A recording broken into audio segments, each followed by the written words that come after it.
talk about a bit of racing that happened this weekend, boys, and that was the Aragon GP from Motorland Aragon yesterday, MotoGP. Race won by Enea Bastianini, closely followed, I think, by 0.02 of a second by Pecco Bagnaia, and in third place, and definitely keeping his championship hopes alive, Aleix Espargaro. If you haven't watched the race, the key talking points from the race was number 1, Marc Marquez came back. Number 2, Quartararo crashed into the back of Marc Marquez, and then with an injured bike, Marc Marquez wiped out Taka Nakagami as well. With all of that being said and done, we now have a fight for the championship that is 10 points between first and second, between Quatter and Bagnaia, and 17 points between first and third, which is Aleix Espargaro pulling up the podium for Aprilia. So, Joe, where do we begin? I think we say this nearly every race now. We started by saying, what a race. I mean, realistically, this one wasn't as, I'd say, interesting in terms of overtakes as a few of the other ones we've seen recently. It was a bit of a sort of a waiting game kind of race. I mean, first and foremost, I was very thankful that the 2 incidents that we had on the first lap didn't end, what I'd say is a lot worse. It looked like there could have been 2 really bad injuries, and we know that that Nakagami now is missing a few races because of he's injured his arm somewhat severely. Quite severely. Yeah, quite severely. And we know that Quartararo is fine to continue, but yeah, 2 very gnarly accidents in 2 parts of the track that could have ended very badly. And I think the sort of the unfortunate thing is that it was Marcus's first race back, and you could say that it wasn't even really his fault.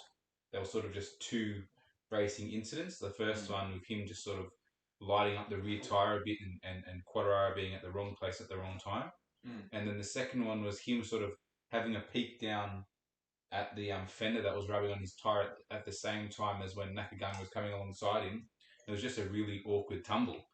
But I suppose at the end of the day, what it's given us is it's given us now, I think there was one stage when I was saying the championship was chalked up, and within 6 races now, it's turned totally on its head, so much so that there's 1 race in it for 1 mistake from Quatter again, or Bagnaia, or even Aleix, and we've got we could have a different 3 different championship leaders coming into the next race. So that's something that we've been waiting for, because I think the season has really deserved the result of a finish like this. Sorry, keep going, mate. Who's your pick, boys?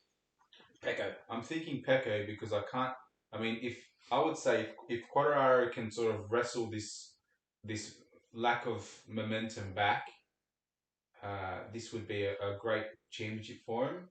But at the moment, I just think there's too many Ducati bikes that are getting between Pecco and himself, and we saw it this week. Like these incidents and accidents happen when you're stuck in the middle of the pack, and what we're seeing is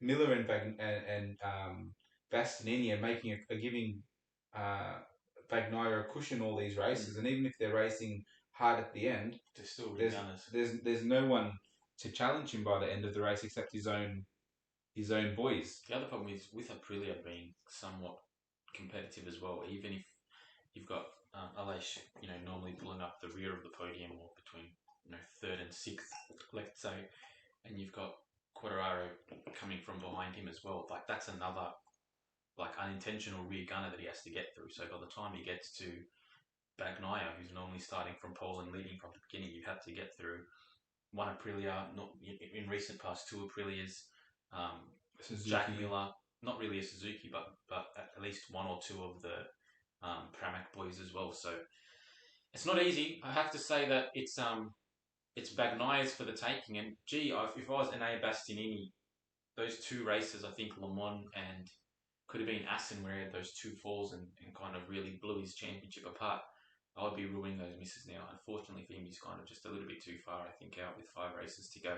But you know what though, if you think about it as well, this year he was never expected to challenge for a championship. He's racing on a really good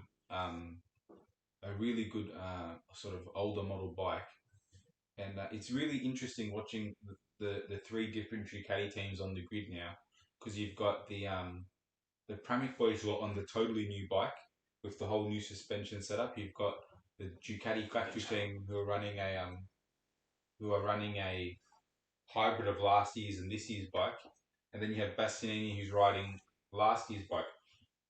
And you can really see on different parts of the track and different tracks where the three different sort of bikes really perform. Like you could see that on the back straight down there that last year's Ducati had so much more top end, but they've sort of dialed that back for the twisties. But the twisties. Well, is that a technical term for it? Is that the twisties? I couldn't think of a technical term at that exact moment. So what would you say the more technical parts of the track? Because I think twisties sounds more fun. I reckon we go twisties, boys. Yeah. All right. Yeah, it's all beans. It's all beans. That's my That's thing. what you would say. Yeah, fair enough. So yeah, like I think. All right. Well, enough about that race, but let's just project towards the end of the season. We've got Motegi. We've got where's that? Japan. Beautiful track. Motegi in Japan. We've got Phillip Island. We have Indonesia. Pretty sure. Valencia. One more that I'm missing. Who do those tracks favour? At the moment, yeah. Because are we kind of moving away now from those speedway tracks to something? Yeah, I feel like they definitely can favour the Yamaha a little bit more than. Oh, here we go. Have a look at that. Thailand. So if Thailand, which is what's that called? Buriram. Yeah, that's a weird track. Australia I think could definitely suit the new Ducati more. And even the way Bastianini rides that could suit him. Malaysia has got two massive straights, so I don't know if Quartararo will be able to keep stay up with there. them, yeah. And Valencia, I mean, that's anyone's race. I mean, that could be a Marc Marquez win for crying out loud, for all we know. So, I mean, wouldn't that be a way to end what the did season? you make of the King? First race back. Looked raw. I feel like showed some pace. I think realistically, if you're Paul Espargaro, you must feel pretty shit. Yeah. If you're Alex Marquez, you'd also feel pretty ordinary too. Well, Alex had a pretty decent race though. Finished in 10th or 11th, something like that. I was just looking at qualifying, so I mean, Mark finished in 12th, didn't quite make it into the second round, but I mean, looked pretty good. We had what I would say is one of the more interesting finishes to a race. That the championship has really sort of taken a interesting hit now to just get it as close as possible. 10 points is nothing, eh? I mean, that's nothing at all. And then even if you think about the other news of this week, if you want to touch on it, we have we know what Remy Gardner's future is for the next year. I feel like there could be a few calculated decisions going into that joining Yamaha team. Oh yeah. I mean, for him to come back. Yeah, well, Yamaha will definitely be looking to get another satellite team back in. Probably after this new bike is coming out next year. After they sort of work out the kinks and they can prove to the customers that it's a viable option. I don't think about that, Joe. Good point. Do they? Is it like Formula One where they say once you're off the grid, it's hard to get back on? Yeah, like, is it similar to MotoGP? It is, but if you're in the right, like there are riders who I think have taken moves to World Superbikes, and it's not going to like the Ducati team there because there's no coming back from there.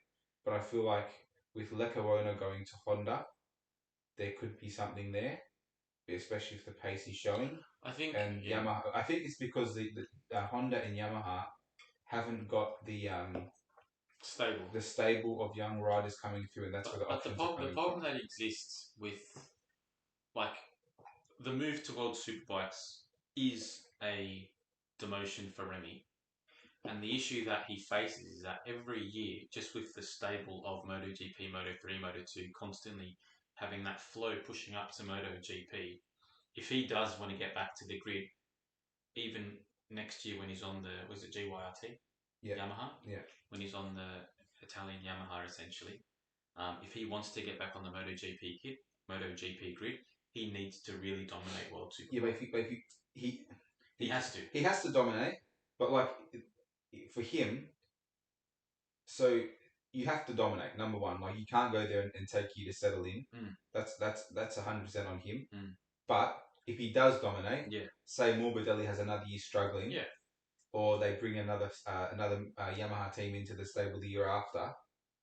If you dominate and you can show that you're as good as Toprak, as good as Johnny Ray, they're people have always said should be in MotoGP, and you do that straight out the gate. That is the only way I can see him coming back. But the ball is, I think, really in his court for that. But do you think he has to be as good, or I think he has to be better?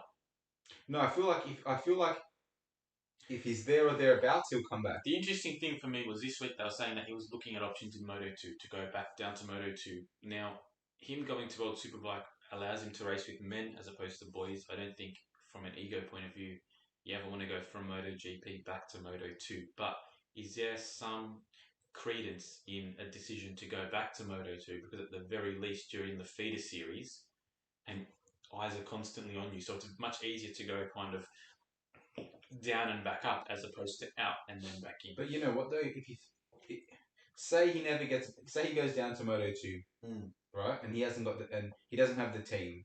There's not as many good rides in Moto2 as it is in World Superbikes. So at least, say he never gets back to MotoGP, he can still forge a very successful career in World Superbikes. And I think World Superbikes is on the rise in a way. Well, it's not. It's definitely rising in a way. It's been rising. It's